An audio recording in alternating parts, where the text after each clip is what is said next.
Assalamualaikum warahmatullahi wabarakatuh. Perkenalkan, nama saya Putra Elgi Reza, NIM 252211160003, berasal dari program studi Magister Pendidikan Dasar Universitas Askia. Yang terhormat kepada dosen pengampu Bapak Dr. Ed Suhono, SPD MPD. Pada kali ini saya akan membuat tutorial bagaimana cara mengolah data, uji normalitas, uji homogenitas, uji t-test, uji one way ANOVA. Ini merupakan salah satu tugas akhir semester mata kuliah statistik. Yang pertama, saya akan mencoba mengolah data menggunakan uji normalitas dengan aplikasi SPSS. Di sini sudah ada aplikasinya dan data saya ada di sini kelas A dan kelas B, Bapak Ibu. Kita copy dulu kelas A. Kita pastekan, Bapak Ibu. Oke, kita beri kode kelas A yaitu 1. Kita tarik ke bawah. Lalu next, selanjutnya kita copy kelas B.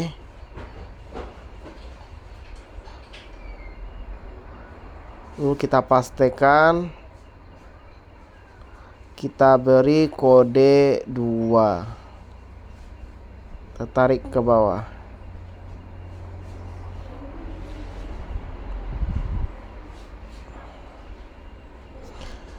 Selanjutnya itu kita buka SPS kita.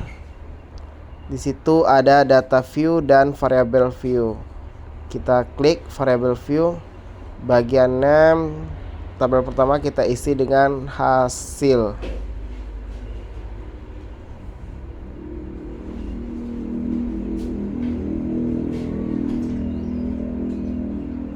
Lalu yang kedua yaitu kelas, Bapak Ibu. Nah, bagian desimal kita nolkan. Begitu juga yang bagian kelas kita nolkan juga desimalnya. Bagian label kita isi di sini hasil belajar ya, Bapak Ibu. Hasil belajar.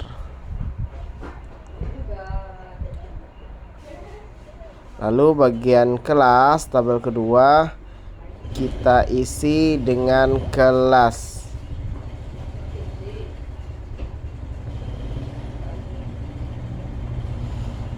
Nah, bagian value hasil tetap, sedangkan kelas kita isi dengan value-nya yaitu 1 yang kode tadi, yaitu kelas A, Pak Ibu.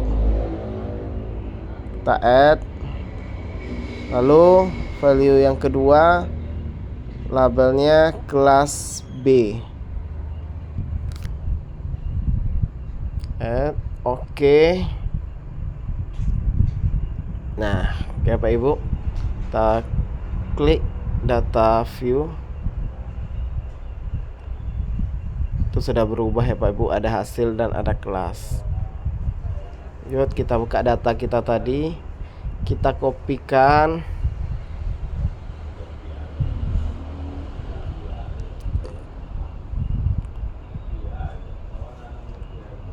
Lalu kita buka SPSS, kita pastekan ya Bapak Ibu. Kita pastekan.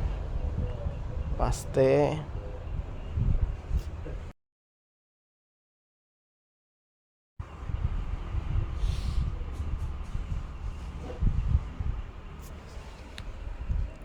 Next kita buka PPT kita. Kita baca terlebih dahulu. Uji normalitas yaitu uji yang bertujuan untuk mengetahui apakah data berasal dari sampel yang terdistribusi normal. Beberapa metode uji normalitas yang umumnya digunakan Kolmogorov, Smirnov, dan Zafirovic. yang dimana Kolmorov-Smirnov untuk jumlah sampel sedikit atau kecil dari 50 sampel, sedangkan Zapirovir untuk jumlah sampel besar 50 sampel. Syarat pengambilan keputusan Bapak Ibu yaitu apabila nilai signifikan atau p-value kecil dari 0,05 maka data tidak terdistribusi normal. Coba uji, kita klik analyze, descriptive statistik, explore. Oke, hasil belajar di dependent list, sedangkan hasil kelas di factor list Bapak Ibu.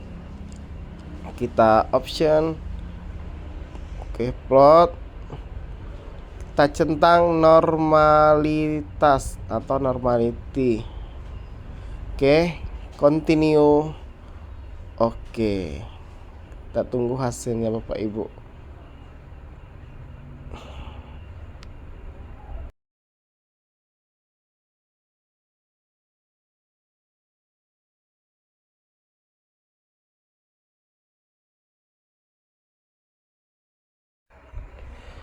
Oke, kita tunggu dulu Bapak Ibu. Oke, kita scroll ke bawah.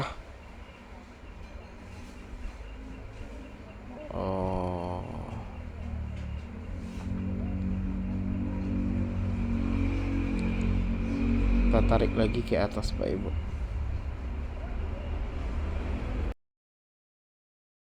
Bapak Ibu.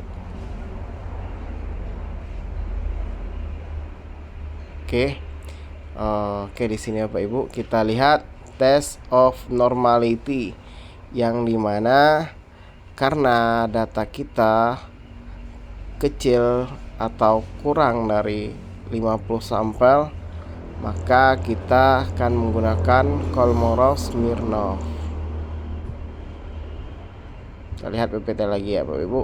Kolmorov-Smirnov untuk jumlah sampel sedikit atau kecil dari 50 sampel, sedangkan Zapiro jumlah sampel besar dari 50 sampel Bapak Ibu. Ini syarat pengambilan keputusan. Dapat Bapak Ibu lihat.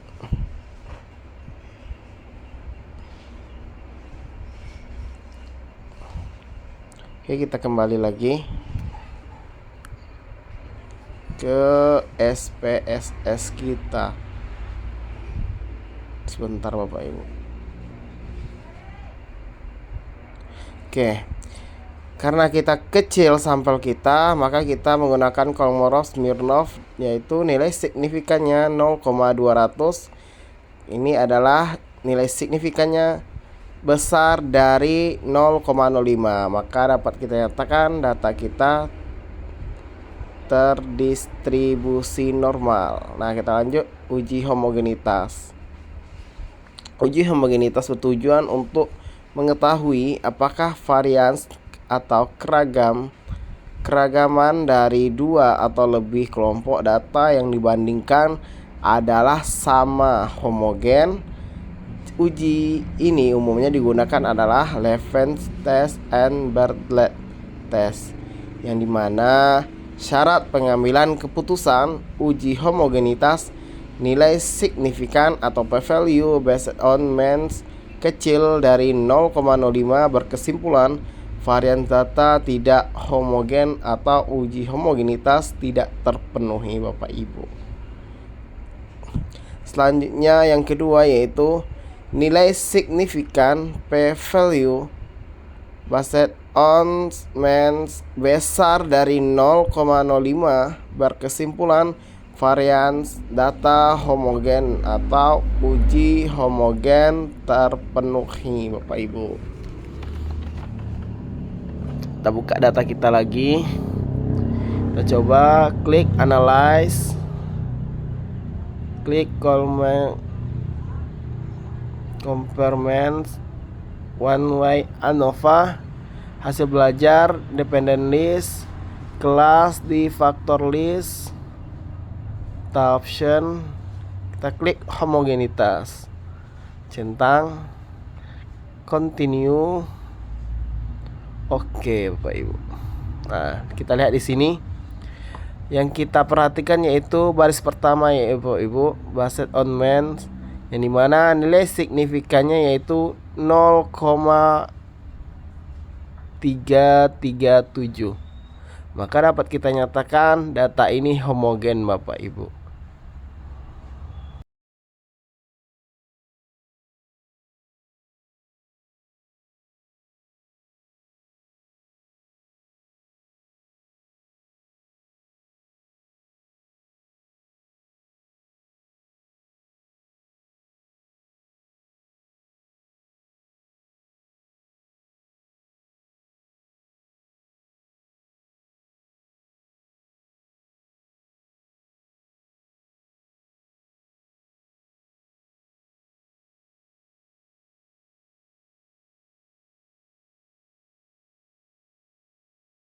Oke, selanjutnya Bapak Ibu, kita uji selanjutnya yaitu uji t-test yang digunakan untuk mengetahui apakah terdapat perbedaan rata-rata dua sampel yang tidak berpasangan. Syarat uji statistik parametrik ini yaitu data harus normal dan homogen Bapak Ibu. Syarat pengambilan keputusan uji t-test atau jika nilai signifikan t-tailet kecil dari 0,05 maka terdapat perbedaan yang signifikan antara hasil belajar pada kelas A dan kelas B. Dan jika nilai signifikan t-tailet besar dari 0,05 maka tidak terdapat perbedaan yang signifikan antara hasil belajar pada kelas A dan kelas B, Pak Ibu.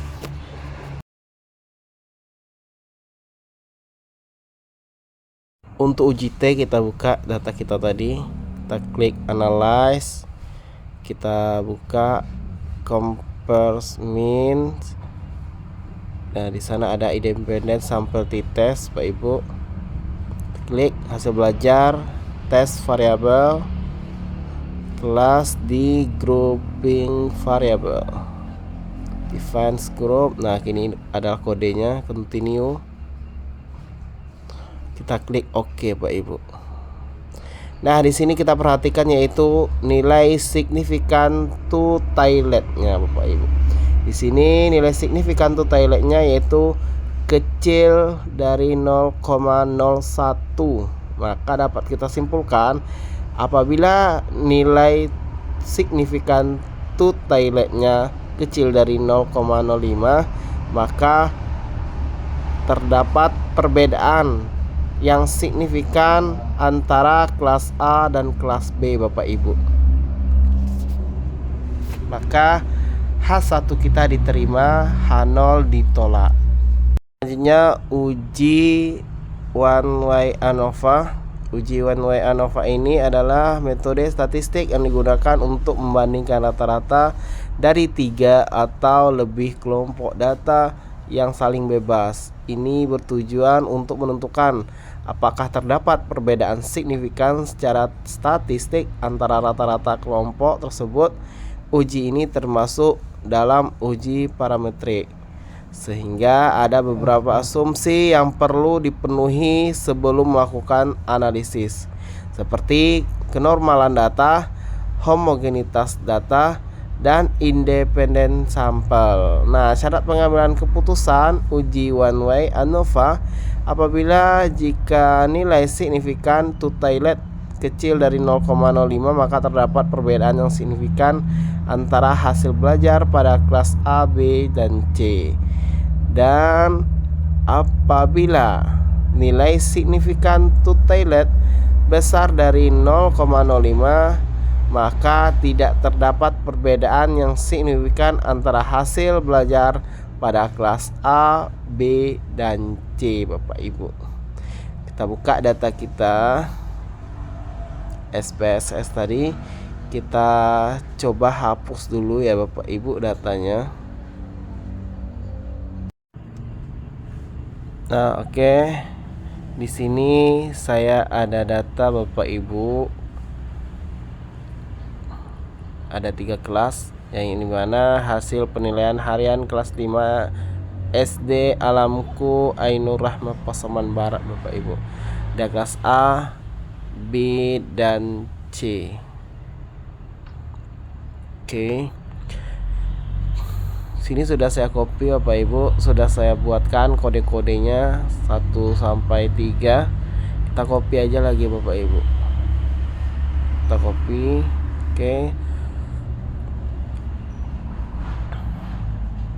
Kita pastikan di SPSS kita Bapak Ibu.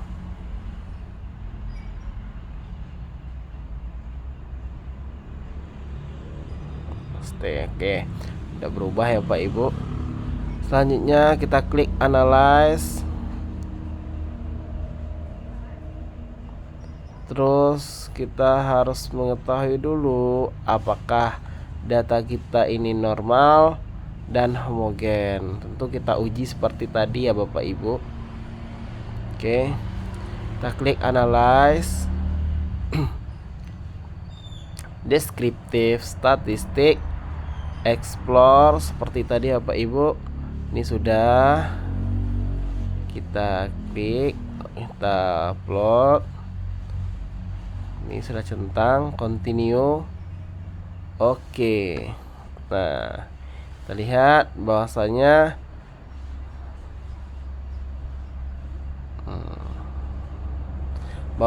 uji normalitasnya nilai signifikannya yaitu besar dari 0,05 Pak Ibu. Nah, itu dapat kita lihat. 3 itu apa ya Pak Ibu? Lupa saya merubahnya.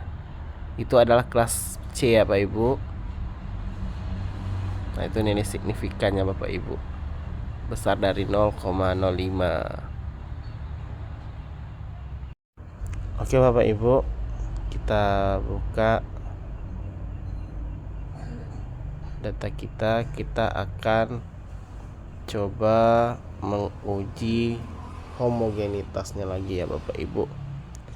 Seperti tadi, kita klik dulu Bapak Ibu, analyze, tunggu, terus compare means. Bentar Bapak Ibu, klik lagi analyze, compare mean. Kita klik one way ANOVA. Oke, homogenitas dah. Oke Bapak Ibu, kita tunggu Bapak Ibu. Nah, di sini yang kita perlu perhatikan baris yang pertama Pak Ibu, nilai signifikannya itu 0,037. Ini adalah besar dari 0,05 Pak Ibu. Maka ini terdistribusi homogen atau data kita homogen Bapak Ibu. Next, kita lanjut ya datanya. Kita akan coba uji one way ANOVA.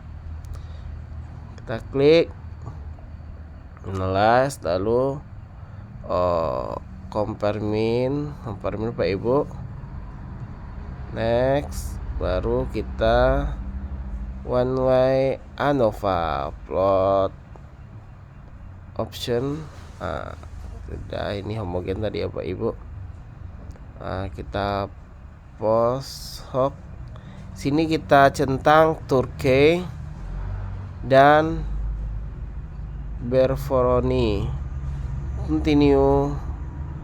Oke. Nah, di sini datanya Bapak Ibu. Tunggu sebentar. Kita lihat. Nah, di sini Bapak Ibu, di sini ada kelas B, kelas A, kelas B, dan kelas C. Yang 3 itu adalah kelas C ya Bapak Ibu. Mohon maaf saya lupa merubahnya. Nah, yang perlu kita perhatikan nilai signifikannya Bapak Ibu, ini kecil dari 0,05. Apabila datanya kecil dari 0,05, maka ini Bapak Ibu, syarat pengambilan keputusan uji one way ANOVA. Apabila kecil dari 0,05 maka terdapat signifikan, perbedaan signifikan. Nah, kita buka data kita. ini adalah kecil Bapak Ibu, maka dapat kita nyatakan hipotesis kita diterima, H0 kita ditolak Bapak Ibu, karena ini kecil dari 0,05. Mungkin itu saja yang dapat saya sampaikan Bapak Ibu. Saya mohon maaf apabila ada kesalahan. Wassalamualaikum warahmatullahi wabarakatuh.